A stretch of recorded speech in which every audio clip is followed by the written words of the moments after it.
ಹೊಸಕೋಟೆ ಸರ್ಕಲಲ್ಲಿ ಮೊದಲಿಂದನೂ ಈ railway bridge ಬೇಕು ಅಂತೇಳಿ ಸುಮಾರು ವರ್ಷಗಳಿಂದ ಜನತೆಯ ಒಂದು ಬೇಡಿಕೆ ಇತ್ತು. ಅದನ್ನು ನನ್ನನ್ನು ಸಂಸದನಾಗಿ ಮಾಡಿದಾದ್ಮೇಲೆ ಎಲ್ಲ ಮುಖಂಡರುಗಳ ಬೇಡಿಕೆಯಂತೆ ಮಾನ್ಯ ಕೇಂದ್ರ ಸಚಿವರಾದಂಥ ಅಶ್ವಿನಿ ವೈಷ್ಣವರ ಹತ್ರ, ಆಗಿನ ರೈಲ್ವೆ ಮಂತ್ರಿಗಳಾಗಿದ್ದಂಥ ನಮ್ಮ ಕರ್ನಾಟಕದ ಸುರೇಶ್ ಅಂಗಡಿ ಅವ್ರನ್ನ ಭೇಟಿಯಾಗಿ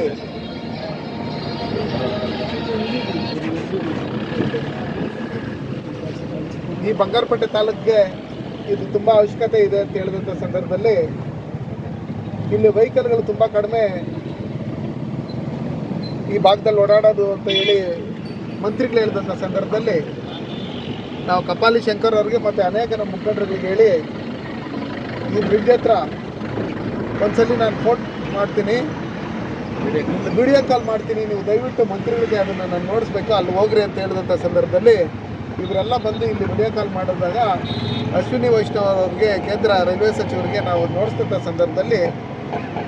ಇದನ್ನು ನೋಡಿ ಕೂಡಲೇ ಅಲ್ಲೇ ಇಲ್ಲಿ ಬ್ರಿಡ್ಜ್ ಬೇಕು, ಅವಶ್ಯಕತೆ ಇದೆ ಅಂತೇಳಿ ಸ್ಯಾಂಕ್ಷನ್ ಮಾಡಿದರು.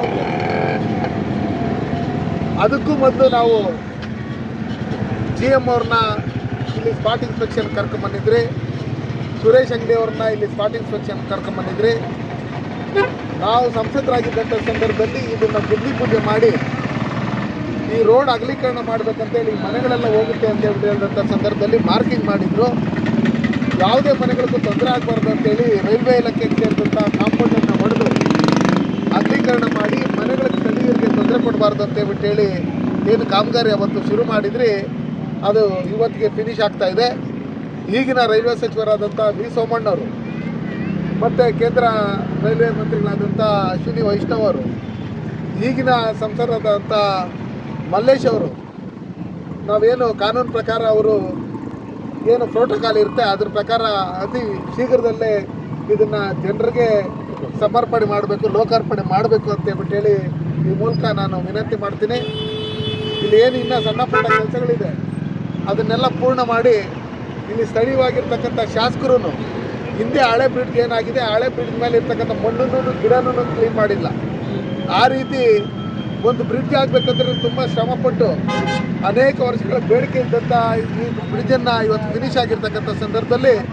ಟೂ ವೀಲರಲ್ಲಿ ಓಡಾಡೋಂಥವ್ರಿಗೆ ಈ ಮಣ್ಣು ಅದು ಇದು ರೋಡಲ್ಲಿರೋದ್ರಿಂದ ತುಂಬ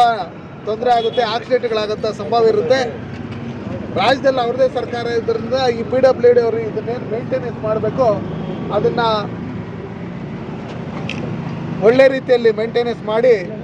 ಜನರಿಗೆ ಯಾವುದೇ ರೀತಿಯಾದಂಥ ತೊಂದರೆ ಆಗದೇ ಇರತಕ್ಕಂಥ ರೀತಿಯಲ್ಲಿ ಇದನ್ನು ರಕ್ಷಣೆ ಮಾಡಬೇಕು. ಜೊತೆಯಲ್ಲಿ ಈ ಬಂಗಾರಪೇಟೆ ಜನತೆ ಪರವಾಗಿ ಏನು ನಮ್ಮ ಮಾಲೂರು ತಾಲೂಕು ಪಕ್ಕದ ತಮಿಳುನಾಡು ಅವರೆಲ್ಲ ಇಲ್ಲಿಂದ ಓಡಾಡ್ತಾ ಇದ್ರು, ಈ ಜನತೆ ಪರವಾಗಿ ಸನ್ಮಾನ್ಯ ನರೇಂದ್ರ ಮೋದಿಜಿಯವರು ಪ್ರಧಾನಮಂತ್ರಿ ಆಗಿದ್ದಾದ್ಮೇಲೆ ಇಡೀ ದೇಶದಲ್ಲಿ ಏನು ರೈಲ್ವೆ ಇಲಾಖೆಯಲ್ಲಿ ಆಗ್ತಾ ಇರ್ತಕ್ಕಂಥ ಬದಲಾವಣೆಗಳಿದೆ. ನಮ್ಮ ಒಂದೇ ಕಾನ್ಸ್ಟಿಟ್ಯೂನ್ಸಿಗೆ ಕೋಲಾರ ಲೋಕಸಭಾ ಕ್ಷೇತ್ರಕ್ಕೆ ಸುಮಾರು 600 ಕೋಟಿಗೂ ಹೆಚ್ಚಿಗೆ ಅನುದಾನವನ್ನು ಕೊಟ್ಟು ಇವತ್ತು ಎಲ್ಲ ಸ್ಟೇಷನ್ಗಳನ್ನು ಅಪ್ಗ್ರೇಡ್ ಮಾಡಿಕೊಂಡು ಇವತ್ತು ನಮ್ಮ ಬಂಗಾರಪೇಟೆ ಸ್ಟೇಷನನ್ನು ಡೆವಲಪ್ಮೆಂಟ್ ಮಾಡಿರ್ತಕ್ಕಂಥದ್ದು, ಮಾಲೂರು ಸ್ಟೇಷನ್ ಡೆವಲಪ್ಮೆಂಟ್ ಮಾಡಿರ್ತಕ್ಕಂಥದ್ದು, ಟೇಕಲ್ ಇರ್ಬೋದು, ಮಾರಿಕುಪ್ಪಂ ಇರ್ಬೋದು, ಉರ್ಗಮ್ ಇರ್ಬೋದು, ಬಿಸಾನಾಥಮ್ ಇರ್ಬೋದು, ಕೋರಮಂಡಲ್ ಇರ್ಬೋದು, ಬೆಮ್ಮೆಲ್ ಇರ್ಬೋದು, ಈ ಎಲ್ಲ ರೈಲ್ವೆ ಸ್ಟೇಷನ್ಗಳನ್ನು ಅಭಿವೃದ್ಧಿ ಮಾಡೋದಕ್ಕೆ ಸಹಕಾರ ಕೊಟ್ಟಂಥ ನಮ್ಮ ಸನ್ಮಾನ್ಯ ನರೇಂದ್ರ ಮೋದಿಜಿಯವರಿಗೆ, ಅಶ್ವಿನಿ ವೈಷ್ಣವ್ ಅವರಿಗೆ, ಅವತ್ತಿನ ಮಂತ್ರಿಗಳಾಗಿದ್ದಂಥ ಸುರೇಶ್ ಅಂಗಡಿ ಅವರಿಗೆ, ದಿವಂಗತ ಸುರೇಶ್ ಅಂಗಡಿ ಅವರಿಗೆ, ಈಗಿನ ಸಚಿವರಾದಂಥ ವಿ ಸೋಮಣ್ಣವರಿಗೆ ನಾನು ಜಿಲ್ಲೆಯ ಮತ್ತು ತಾಲೂಕು ಜನತೆಯ ಪರವಾಗಿ ನಾನು ಧನ್ಯವಾದಗಳನ್ನು ಹೇಳಕ್ಕೆ ಇಷ್ಟಪಡ್ತೀನಿ.